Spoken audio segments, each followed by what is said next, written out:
क्या आपने कभी सोचा है कि दो लोगों की कुंडली में एक ही ग्रह होते हुए भी एक का प्रभाव बहुत ज्यादा होता है और दूसरे का कम? ऐसा क्यों होता है? इसका रहस्य छुपा होता है हमारे षटबल में। षटबल यानी कि ग्रहों की असली ताकत। आज हम जानेंगे कि षटबल क्या होता है, इसे कैसे मापा जाता है और इसका हमारे जीवन पर क्या प्रभाव पड़ता है। षटबल का अर्थ है 6 प्रकार की शक्तियां। ज्योतिष में हर ग्रह की अपनी शक्ति होती है जो 6 अलग अलग तरीकों से नापी जाती है। यानी कि एक ग्रह तभी मजबूत है जब उनके पास वो 6 के 6 बल एक जैसे। कहा जाता है कि किसी का संतुलित आहार है, संतुलित भोजन है, तभी उस व्यक्ति को अंदर जो है उसके किसी भी चीज की डेफिशिएंसी नहीं होगी। इसी प्रकार ग्रहों का होता है कि 6 प्रकार के बल अगर उनके पास उनकी सफिशिएंट वैल्यू के साथ हैं तभी वो आपको अच्छा रिजल्ट देंगे, क्योंकि उनके पास उनको जितनी पावर चाहिए उतनी पावर है। अगर वो पावर कम हो जाती है तो उस प्रकार क्या होता है कि ऊपर से कुंडली को देखने में तो लगता है कि इसकी लगन कुंडली में मंगल पहले भाव में बैठा है, इसके तो बहुत अच्छे रिजल्ट आ रहे हैं, इसके नेगेटिव आ रहे हैं। लेकिन हो सकता है कि उस कुंडली में मंगल के पास में, जैसे कुंडली ए, एक व्यक्ति की कुंडली ए वाला है, उसके पास उसको मंगल के बहुत पॉजिटिव जो है रिजल्ट्स मिल रहे हैं और कुंडली बी वाले को उसको नेगेटिव मिल रहे हैं। इसकी वजह हो सकती है कि कुंडली बी वाले के पास मंगल ग्रह के पास वो 6 के 6 बल जो है प्रचुर मात्रा में, यानी कि उसकी जितनी पावर है उसको नहीं मिल पा रही है। जब वो पावर उसको नहीं मिल पाती है तो मंगल का ग्रह जो है अपना रिजल्ट अच्छा नहीं देता। अब वो ऐसे कौन से 6 बल हैं जो आपको एक ग्रह के पास होने जरूरी है? पहला बल है स्थान बल, अर्थात ग्रह जिस भी भाव में बैठा है वो उसकी प्लेसमेंट क्या है, वो किस तरीके से बैठा हुआ है, वो अपनी मित्र राशि में है, अपनी शत्रु राशि में है, अपनी न्यूट्रल राशि में है, किसी नेगेटिव प्लैनेट का उसके ऊपर इम्पैक्ट नहीं आ रहा, कुरु ग्रहों की दृष्टि नहीं है। इस तरह की चीजों को उसके साथ कैलकुलेट किया जाता है। दूसरा होता है हमारा दिग्बल जिसे कि दिशा का बल भी कहा जाता है, कि यानी कि जिस ग्रह की जो सी दिशा होती है, ग्रह उस दिशा में प्लेस्ड है या नहीं। तीसरा होता है काल बल, यानी कि समय और स्थिति के अनुसार ग्रह की क्या सिचुएशन चल रही है। चौथा होता है चेष्टा बल, यानी कि ग्रह की गति कैसे है, ग्रह सीधा चल रहा है, ग्रह रेट्रोगेट हो गया है, ग्रह स्टेबल है, उसकी गति क्या है, ये इससे पता चलता है चेष्टा बल से।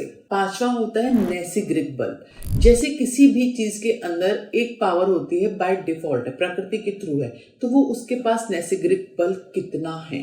इससे अगला बल होता है दृक यानी दृष्टि, ग्रह के ऊपर किसकी दृष्टि पड़ रही है, वो दृष्टि उसको सहयोग दे रही है, उसके साथ कंपैटिबल है कि नहीं है। अगर ये 6 तरह का बल ग्रहों को मिलता है तो वो बहुत पॉजिटिव रिस्पॉन्स देते हैं। लेकिन अगर इसमें से ग्रह, एक भी ग्रह को जो है स्पोर्टिव बल नहीं मिल रहा, स्पोर्टिव पावर जो उसको चाहिए वो नहीं मिल रही, तो ग्रह जो है अच्छी कंडीशन में दिखते हुए भी आपको आपके अनुसार या जो ग्रह की एक अपनी खुद की पावर होती है उस हिसाब से आपको जो है वो रिजल्ट नहीं दे पाता। षटबल से हमें पता चलता है कि कौन सा ग्रह आपकी कुंडली में वास्तव में सक्रिय है, फलदायक है, और कौन सा कमजोर है। उदाहरण के लिए अगर सूर्य का षटबल देखा जाए तो सूर्य क्या आपको आत्मविश्वास अधिक देगा, आपके अंदर नेतृत्व करने की कैपेबिलिटी ज्यादा होगी, आपको लाइफ में सक्सेस मिलेगी। और ये क्या सूर्य का षटबल उसके पास पूरी पावर के साथ है। और वहीं अगर चंद्रमा का षटबल कमजोर स्थिति में आ गया तो क्या करेगा, तो हर वक्त मन में एक हलचल बनी रहेगी, अस्थिरता बनी रहेगी, इमोशनल्स अप डाउन आपके साथ हमेशा बने रहेंगे, आप दूसरों के दुखों में भी दुखी होंगे, कहीं पे भी आपको किसी अनजान के साथ भी आप बहुत जो है रिएक्टिव हो जाएंगे, रिएक्शंस देने लगेंगे। क्या हुआ, क्योंकि चंद्रमा के पास स्पोर्टिव बल नहीं है। इसलिए षटबल को सिर्फ गणना नहीं कहा जाता, ये ग्रहों की एक्चुअल सिचुएशन, जीवन सिचुएशन को मापने का एक जरिया होता है। अब अगर किसी भी ग्रह का षटबल कमजोर है तो आपको करना क्या है, आपको उस ग्रह से संबंधित उपाय करने हैं। जैसे मैंने अभी एग्जाम्पल के तौर में आपको बताया कि चंद्रमा अगर किसी का कमजोर है, षटबल उसका कमजोर है, तो व्यक्ति भावनात्मक तौर पे बहुत ज्यादा कमजोर हो जाएगा।